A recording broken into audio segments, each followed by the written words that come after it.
Je vous souhaite la bienvenue dans notre méditation « Sa grâce nous suffit » qui a pour titre « Des imitateurs ». Soyez donc les imitateurs de Dieu comme des enfants bien-aimés. Éphésiens 5, verset 1.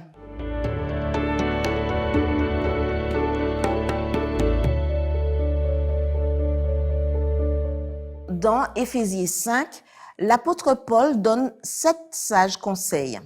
Premièrement, soyons des imitateurs de Dieu, vivant dans l'amour et le sacrifice pour le prochain, voir les versets 1 et 2. Deuxièmement, fuyons toute immoralité sexuelle, car quiconque n'abandonne pas l'impureté n'entrera pas au royaume de Dieu, voir les versets 3 à 5. Troisièmement, prenons garde à nos paroles, qu'elles soient toujours dites pour guérir et non pour blesser. Versets 4 à 6, versets 19 et verset 20. Quatrièmement, vivons comme des enfants de lumière, pratiquant la bonté, la justice et la vérité, voir les versets 7 à 12.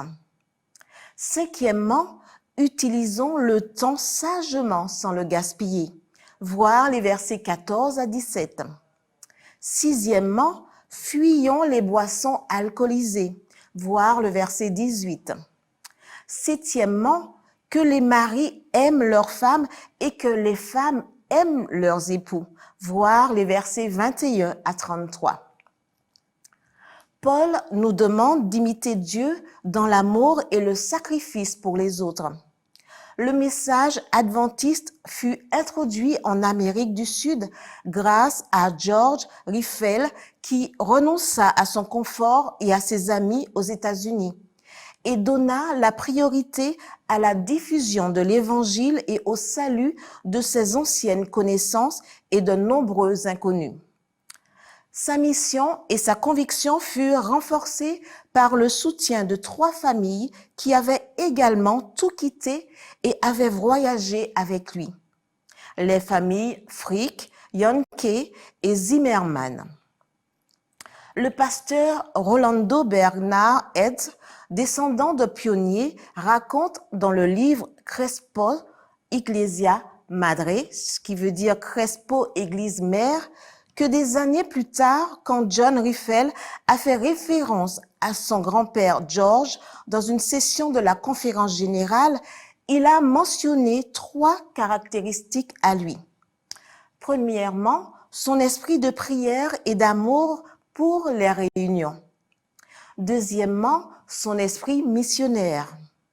Troisièmement, son esprit de générosité.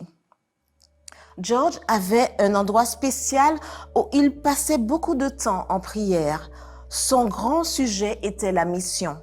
Il priait pour les missionnaires, pour les personnes avec qui il étudierait la Bible, pour des conversions et des baptêmes. Son esprit missionnaire et sa générosité n'avaient pas de limite. Il offrait tout pour la mission, faisait de longs voyages à cheval ou en chariot pour faire des réunions, visiter des personnes et partager l'Évangile. Il rentrait chez lui tard dans la nuit pour continuer à s'occuper de ses animaux et de ses plantations de blé. Cependant, son grand semis était la semence de l'Évangile dans le cœur de tous ses voisins. Il avait dans le cœur un feu qui brûlait et allumait de nouveaux feux.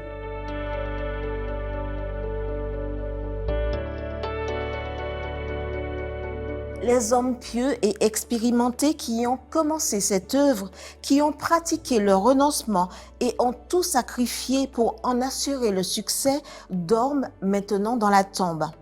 Leur intégrité, leur dévouement, leur esprit de sacrifice et leur communion vivante avec Dieu ont contribué à établir l'œuvre. Amen.